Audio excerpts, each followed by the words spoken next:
और खबरें विस्तार से। उत्तराखंड में 2 साल बाद 123 कॉलेजों में छात्र संघ चुनाव को लेकर मतदान जारी है। दोपहर 2 बजे होने वाले मतदान में छात्र छात्राएं बढ़ चढ़कर हिस्सा ले रही हैं। सुरक्षा को लेकर कड़े बंदोबस्त किए गए हैं। तो वहीं आज शाम को छात्र चुनावों का परिणाम भी जारी कर दिया जाएगा। देहरादून में डीएवी, डीवीएस, एसजीआरआर और एमकेपी कॉलेज में मतदान जारी है।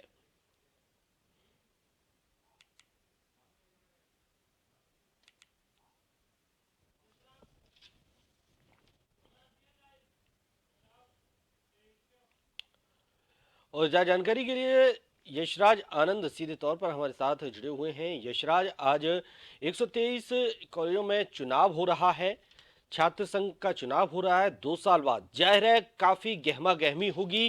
क्या कुछ माहौल बड़ा हुआ है? कितना उत्साह है छात्र छात्राओं में?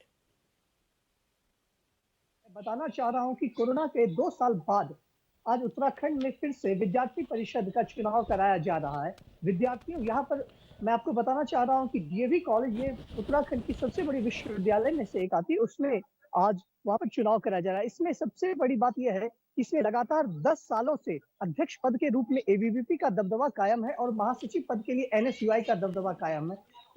मैं माफी चाहता हूँ, महासचिव के लिए आर्यन का जी। दबदबा यहाँ कायम है। उसी के तर्ज पर यदि आगे देखा जाए तो इस बार कांटे की टक्कर हो रही है, क्योंकि एनएसयूआई अभी तक एनएसयूआई अभी तक उत्तराखंड में किसी भी विद्यार्थी चुनाव में कहीं पर भी काबिज नहीं अपने आप को दिखाता है। ये जरूर एनएसयूआई के लिए कांटे की टक्कर। और इस बार यदि बात की जाए तो अध्यक्ष पद के लिए एबीवीपी और एनएसयूआई में काफी ज्यादा कांटे की टक्कर है। वहीं महासचिव की यदि बात की जाए तो आर्यन और एनएसयूआई में कांटे की टक्कर है, क्योंकि यदि राजनीति की बात की जाए, यदि एनएसयूआई और कांग्रेस राजनीति की बात की जाए तो एनएसयूआई से जो भी छात्र अध्यक्ष पद पर रहे हैं या महासचिव पद पर रहे हैं 10 साल पहले, तो उनमें से वो जरूर कहीं ना कहीं मेन कांग्रेस स्ट्रीम में, या तो वो प्रदेश में की बात की जाए या तो महानगर की बात की जाए, वहां पर वो स्थापित रहे, उनको कोई ना कोई अच्छा पद मिला है। तो जरूर कहीं ना कहीं इस चुनाव का अध्यक्ष पद का ये चुनाव या महासचिव का चुनाव कहा जाए, इस चुनाव का बहुत बड़ा असर पड़ता है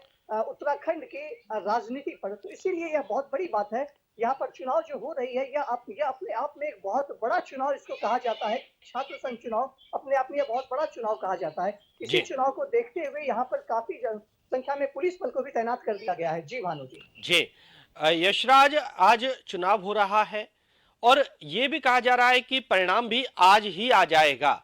ऐसे में व्यवस्थाएं कितनी बेहतर हैं? सुरक्षा की क्या व्यवस्थाएं हैं? कितने प्रत्याशी मैदान में हैं और कितना कड़ा मुकाबला है?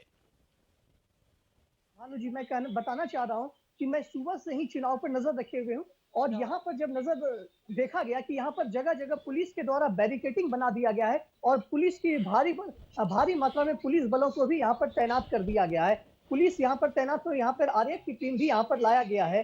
उनको लाने के बाद यहाँ पर, ताकि छात्र, कुछ दिन पहले भी यह देखा गया था कि डीएवी कॉलेज में छात्रों के बीच में गुटबाजी हुई, मारपीट हुई। इस मारपीट से बचाव के लिए, ताकि चुनाव में कोई किसी प्रकार का व्यवधान ना उत्पन्न हो सके, इसी व्यवधान से बचाने के लिए भारी संख्या में पुलिस बलों को तैनात कर दिया गया है। वहीं यहाँ पर जब कॉलेज के अंदर एंट्री की जाती है तो मेटल डिटेक्टर से चेकिंग की व्यवस्था की जा रही है, जो मेरे पीछे आप स्पष्ट रूप से देख सकते हैं।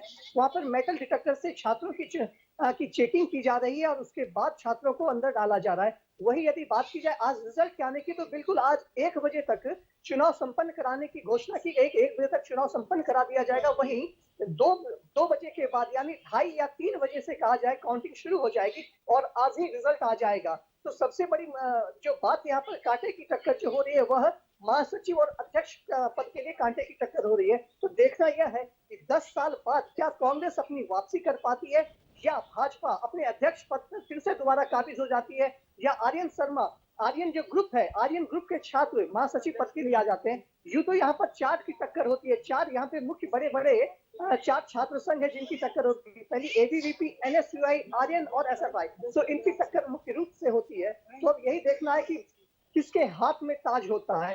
कांग्रेस भी काफी ज्यादा जोर लगाई हुई, भाजपा भी अध्यक्ष पद के लिए काफी ज्यादा जोर शोर लगाई हुई है। और शाम 3 साढ़े 3 बजे के आसपास या 4 बजे के आसपास कहा जाए तो यहाँ का रिजल्ट की घोषणा कर दी जाएगी। जी भानु जी। जी, बहुत बहुत शुक्रिया यशराज आपका तमाम जानकारी के लिए। आगे बढ़ते हैं। केंद्रीय रक्षा मंत्री राजनाथ सिंह का दून दौरा। आज स्वामी राम हिमालयन विश्वविद्यालय के दीक्षांत समारोह में बतौर मुख्य अतिथि वे शिरकत करेंगे। दोपहर 12 बजे का उनका कार्यक्रम है। मुख्यमंत्री पुष्कर सिंह धामी के साथ ही उच्च शिक्षा मंत्री डॉक्टर धन सिंह रावत भी मौजूद रहेंगे। दीक्षांत समारोह में 24 टॉपर छात्र छात्राओं को एकेडमिक अवार्ड, 5 शोधार्थियों को पीएचडी की उपाधि, जबकि 1316 छात्र छात्राओं को की जाएगी डिग्री प्रदान।